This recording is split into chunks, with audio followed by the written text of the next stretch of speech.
Welcome back to Singh Tries. Last week, the garden received enough rain to qualify as a wetland. This week, we're checking what survived, replanting what didn't, and harvesting anything that decides life is too short and gone straight to bolting.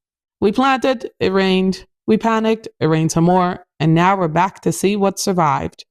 Thankfully, it's not too late to reseed in Zone 3. Some people are only just now starting to get their seeds in.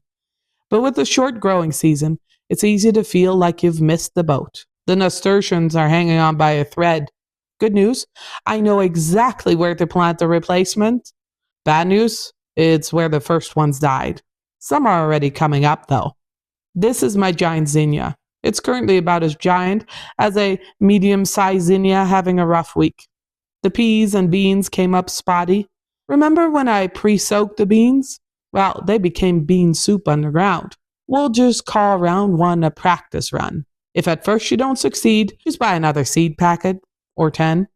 This time, I'm not soaking them, and I've buried them close to the surface. Maybe too close to the surface. We'll see.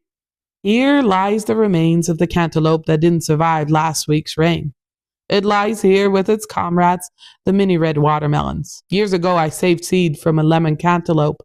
Old seeds have poor germination. Plants may be gone. My optimism seems surprisingly difficult to kill. No need to kill a cucumber if it never came up, though. It got resown too. Remember the fenugreek that took refuge in the deck storage box after it became a water feature? Well, it's not doing too hot. Good thing I planted it everywhere. Gardening is a numbers game. And for the hostess, that number is up because this bed was full last year. We've got beautiful skies for 5 minutes, so quit your whining and go and enjoy it, I say to the tomatoes, who have responded by getting sunburned. Most of these leaves will survive just fine, but it takes a lot of energy to heal a damaged leaf, so I'm pinching off any at the bottom of the stems. Some are about to flower, so I want them to put their energy into that.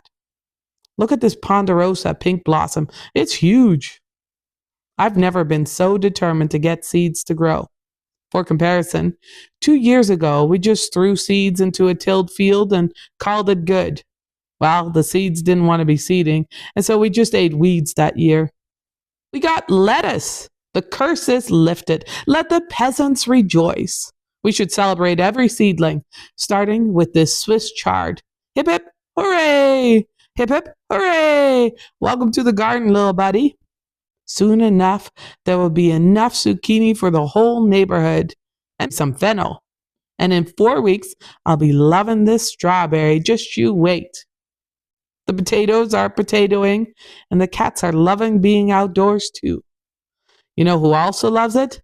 The mosquitoes. So, good time to throw a mosquito dunk into the rain barrel.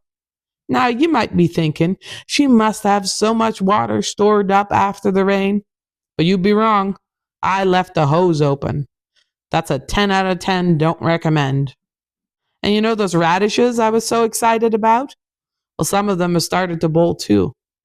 I finally found one bell radish ready to harvest. One! So, naturally, I gave it to my husband because that's what loving partners do. And also because I wanted a second opinion before I got my hopes up. He says it's good. Much as I joke about the challenges, I never take this part for granted. Seeing all this green growth and knowing that it's becoming healthy food for my family is something I'm incredibly thankful for. Of course, not all that green was invited, which means it's time to do some weeding. The weeds were growing faster than the vegetables in the netted bed. It's easier to tell which is a weed now that they've grown a bit. Still, some mistakes were made. Weeding is a process with no end in sight, so I'm not trying to get it all. When in doubt, don't pull it out. Now that you can see the actual vegetables, there's actually quite a few growing. It's really exciting. That's crazy. Exciting used to be going to a club to go dancing, and now it just means getting lettuce to sprout. I regret nothing. The weeds I pulled were added to my water bucket with banana peels. It's going to be a natural fertilizer, and you must be glad this isn't smell-o-vision. Just a couple of days of warmer weather, the spinach that was thriving has also started to bolt. A reminder that an Alberta harvest is just like an Alberta season.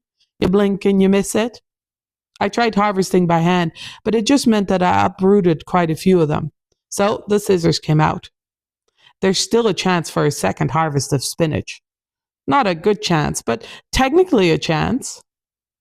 Many have seeds forming, so I cut them off, hoping to delay the inevitable. I've also thrown in some purple kohlrabi and collard seeds. Hopefully, as one dies, the other one will have started to fill its place.